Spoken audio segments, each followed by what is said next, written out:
Alright, getting back from another video. It's Alpha Male Fan Job. Make sure that like, subscribe button. Gas Alpha Male Fan Job. Woman explains worst day ever as Alpha Male Fan Job. As Alpha Male Fan Job. It's only going to increase with these IG miles, only fan miles, and married a woman in 2024 and moving forward. This is why you cannot be the good guy, nice guy, some husband. This is what happens when a man is living his feminine energy and wants to love married woman, wants to be the good guy, nice guy, some husband for married woman, life and emotions. Married woman will eventually get bored of the relationship because the good guy, nice guy, some husband can't keep up with married woman on the internet, on the face of married society. Married woman will cheat, emotionally and narcissistic in the relationship. The good guy, nice guy, some husband want to love married woman and be there for married woman. These IG miles, only fan miles, and married woman are sucking and fucking in 2024 and moving forward. She was going to fuck and suck him regardless, but he wanted to mess it up and be the good guy, nice guy, some husband.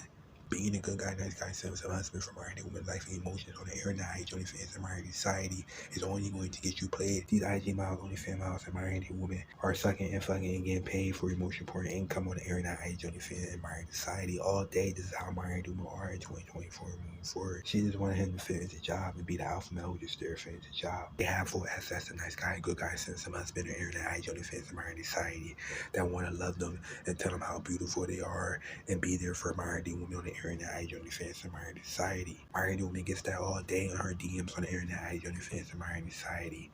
Men sending them emotion, porn, income. Married woman get that all day in 2024 and move forward. That's why you have to be the alpha male who's just there to finish the job. That's why you have to be the alpha male who's just there to finish the job, especially with these IG miles, OnlyFans miles, and married women. It will eventually lead a relationship because the good guy, nice guy, some husband can't keep up with married woman on the internet, OnlyFans and married society. Married woman likes to be fucked. Married woman likes to have excitement in life. They like to have a rush in life. And the good guy, nice guy, some husband wants to love married woman and love is enough for married woman in 2024 and moving forward. Married woman will make the good guy, nice guy, some husband feel like he isn't good enough for married woman, like drama and emotions. And married woman will lash out on emotions, act like narcissist, cheat emotion, act single at the good guy, nice guy, some husband just a level for married woman. Married woman just want the alpha male to there finish the job. You have to always have a life outside of married woman, life and emotions. That's alpha male to there finish the job. Okay. Picture this. You're going on a date with an absolute fucking dreamboat. You're going on a 5th date with someone who literally checks all of the boxes. And you're like, where have you been? And maybe they have a few red flags, but you're like, no, stop, I don't want to see it, right? You're going on a 5th date, dressed to the fucking nines, feeling real good about yourself. And when you're at the restaurant, this man is showing clear interest. He's putting his arm around you. He's touching your leg. He's getting real close when he's talking to you. And you're like, sir, if you don't stop, I'm going to need a new skirt because the floodgates are opening. Stop, right? He's PDAing all over the fucking restaurant. He's showing the whole restaurant that you're his, and it's so hot and attractive. And you're like, the sparks are flying. The chemistry is chemistrying. This is so romantic. I'm having such a nice time, right? So the plan after dinner was to walk back to his place because it was fairly close, but it was a little brisk. It was a little cold outside. He's like, Aubrey, your lips are fucking purple. Like, you're shivering. We should probably just get a car. And I was like, you care about me, stop. Okay, so we get a car, we go back to his place. And he's showing me all of his little trinkets, telling me where he got them, and then he starts showing me his projects and telling me what really motivates him and like showing me what he does for a living. And I'm like, you want to be the father of my children. Why are you showing me that you can be a provider? Stop. Okay, it was the 5th date. We hadn't done anything yet. He passed the grip test. Ladies, you know what I'm talking about with the grip test, okay? Passed the grip test. Tonight may have been the night, right? So he says, do you want to smoke a blunt? And I said, sure. So we smoke a blunt. We're having a good time. We're laughing. And then finally, we get to the bedroom and I'm like, this is going to be great. This is going to be awesome. And I was wrong. Okay. Sparks were dead. I was like, where did they go? Come back. Where's the chemistry? Let's make some potions or something. Like, what's happening? This is terrible. It was awkward. It was quiet. It was dry. It was dry. Okay, never fucking smoke a blunt for the first time doing the deed because it will never do you right. Okay, there was plenty of times that I had to stop him and say, can you give me the water on the nightstand? Because I need it. Like, I turned into fucking SpongeBob when he needed the fucking water, okay? She needed the water. I wanted to take the bottle and squeeze it up my fucking vagina to get it moist again, right? At one point, it was so quiet that I was like, can you say something to me? And he was like, what do you want me to say? And I was like, oh God, you don't get it. Never mind. Never mind. It was so weird, so uncomfortable. After the deed was done, I was sitting in a pool of regret. I was thinking about all of the things that had happened, all the great chemistry that we had, and how it didn't translate to the physical chemistry. And I was like, oh my God, what just happened? This could not get any worse. Am I going to see this person again? I have no idea. And as I'm thinking those things, this man starts to get up out of bed and literally starts singing. And I still haven't found what I'm looking for. And I still haven't found what this man starts singing this right after we just had sex, okay? And I literally thought to myself, sir, what are you looking for? What are you looking for? Because you just had your little pee-pee inserted in my vajayjay. What the fuck are you singing that for? And I haven't seen him since.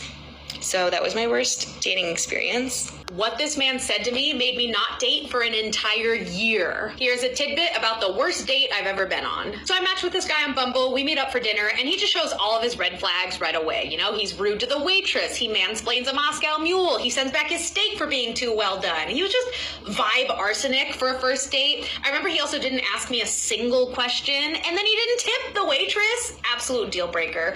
So as we're heading out, I think he knows he's not getting a second date, so he throws his Hail Mary, and he says, hey, would you like to go hook up in the bathroom? And I was younger, not nearly as assertive, which I regret. And so I answered, no, I can't. I'm on my period.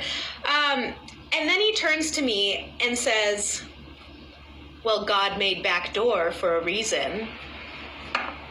What in the earth, wind, and fire did you just say to me, sir? The audacity of this man to ask me that when he was just trying to salvage something, get something out of a bad date. But golly, luckily, you guys, I was not a people pleaser then, and I said no and walked away.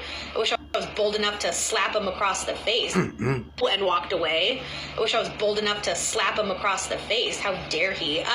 But yeah, needless to say, there wasn't a second date, and I deleted all of the apps after that. This man almost unalived me on our date. Take a seat, because this is a wild ride. The first red flag, I don't like when men pick me up on the first date because, one, I don't want you to know where I live, and two, I want to be able to leave when I want. I don't want to feel trapped. I'm at an event, we exchanged numbers, and then he asked me on a date. So it starts out great. He makes dinner reservations, and he's like, I'll pick you up.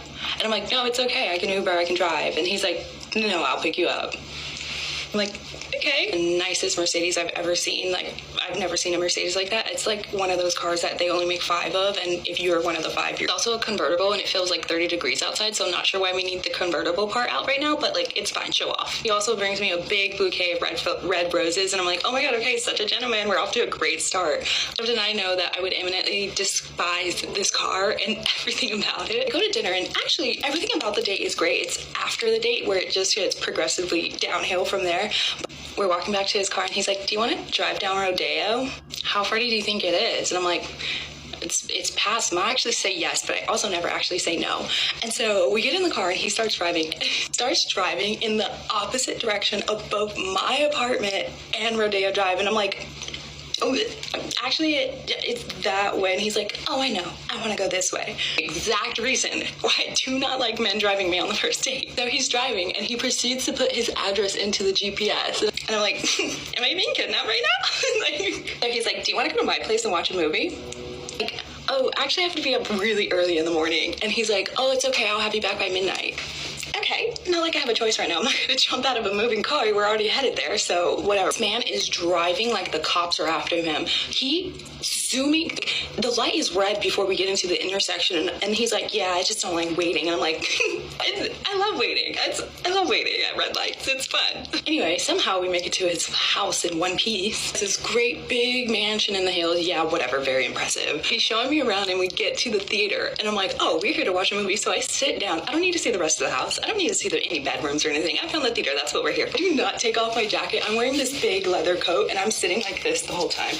Legs crossed, shoes on. So we start watching the movie, and I'm cold and uncomfortable, so I'm like, all right, let me grab a blanket and recline because I'm going to be here a while. Might as well be. So he goes to make popcorn, and I grab a blanket, and I get comfortable, and I make sure I'm laying down so where there's no room for him to come snuggle up next to me.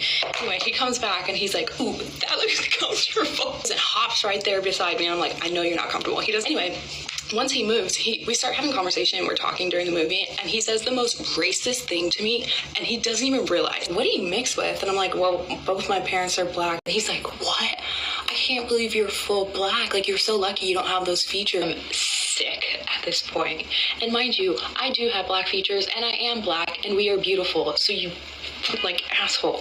I'm so sorry. Part 2 is already up. That's where I almost die. So this man almost unalived me on our date. Can we talk about a date I just went on? I just want to know who is dating these guys. Like, at some point, these guys had a girlfriend.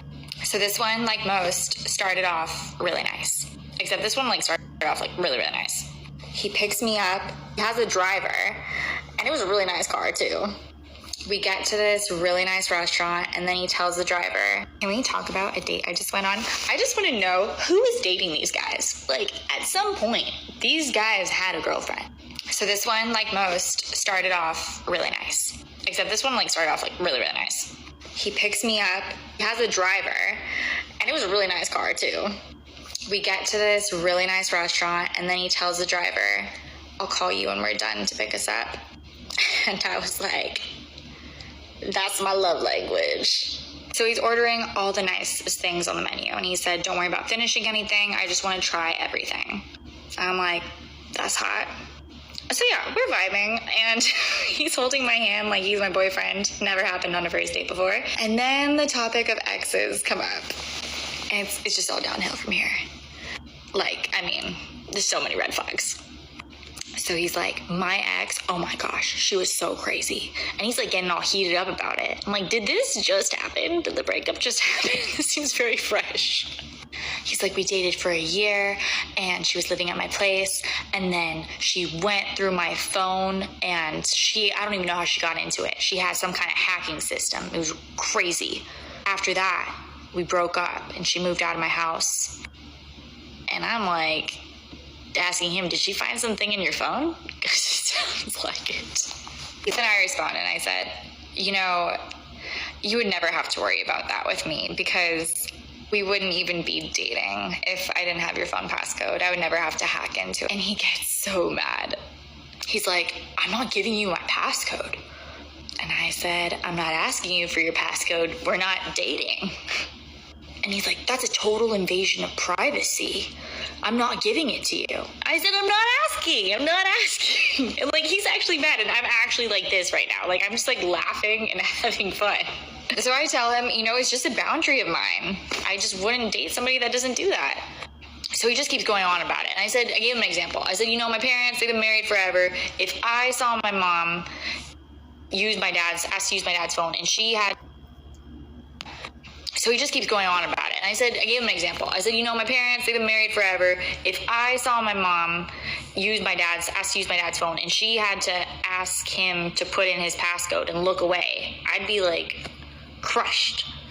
Like, for something even as simple as changing a song, like, you need to know your partner's passcode. And he said, well, we wouldn't have to worry about that because you don't choose the songs in the relationship. I do.